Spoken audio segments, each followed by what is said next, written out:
જય શ્રી કૃષ્ણ। સ્વાગત છે તમારું આરબી ઠાકોર કુકિંગ ચેનલમાં।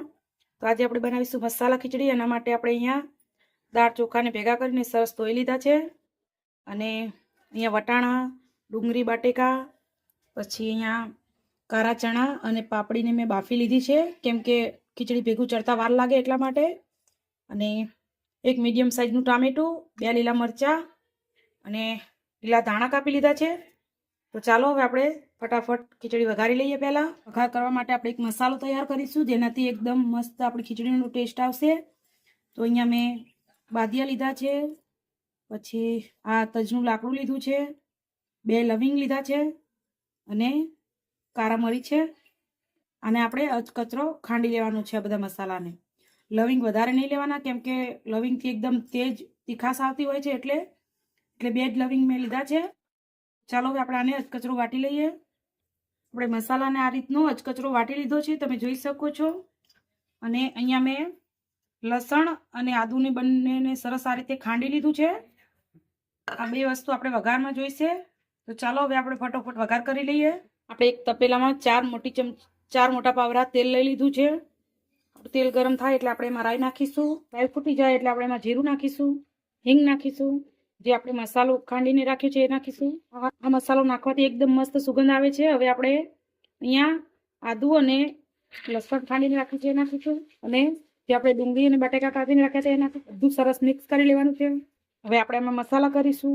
1 ચમચી ધાણા જીરું પાવડર નાખીશું, અડધી ચમચી હળદર, 1 ચમચી લાલ મરચું પાવડર નાખીશું।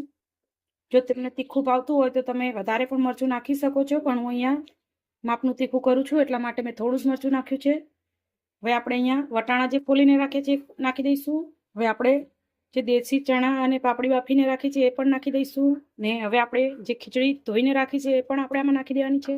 બધું સરસ હવે મિક્સ કરી લઈશું। આપણે બધું સરસ મિક્સ કરી લીધું છે। હવે આપણે સ્વાદ પ્રમાણે મીઠું નાખીશું। આમાં તમે તમારી પસંદનું કોઈ પણ શાકભાજી નાખી શકો છો। એકદમ મસાલા ખીચડી બહુ જ મસ્ત લાગે છે અને તમારે સાંજના ટાઈમે શું બનાવવું એ વિચારવું ના પડે। આ રીતે એક વખત ખીચડી અને જો કઢી ખાવા મળી જાય તો બીજું કંઈ ન જોઈએ અને એકદમ પ્રોટીનથી ભરપૂર। 2 થી 3 મિનિટ માટે આપણે આને સરસ સાંતળી લેવાનું છે। હવે આપણે આમાં 2 લોટા પાણી રેડીશું। 2 થી 3 લોટા પાણી આપણે જોઈશે। આપણે આમાં 3 લોટા પાણી નાખી દીધું છે।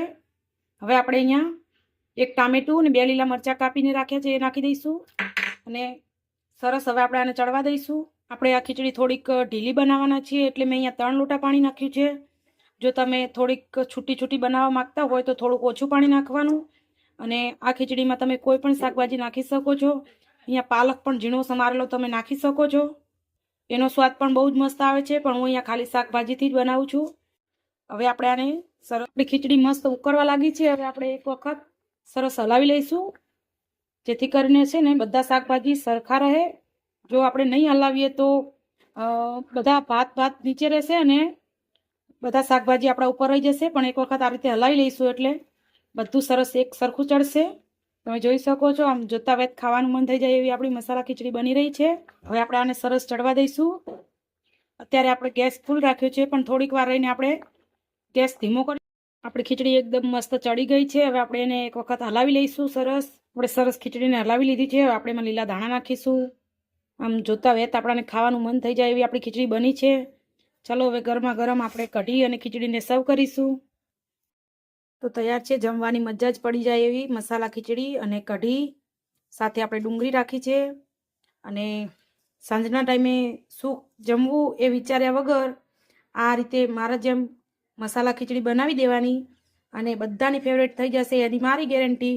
અને જો તમને મારો આ વિડીયો ગમ્યો હોય તો લાઇક, શેર અને સબસ્ક્રાઈબ કરવાનું ભૂલતા નહીં અને એક વખત મસાલા ખીચડી જરૂરથી ટ્રાય કરજો। જય શ્રી કૃષ્ણ।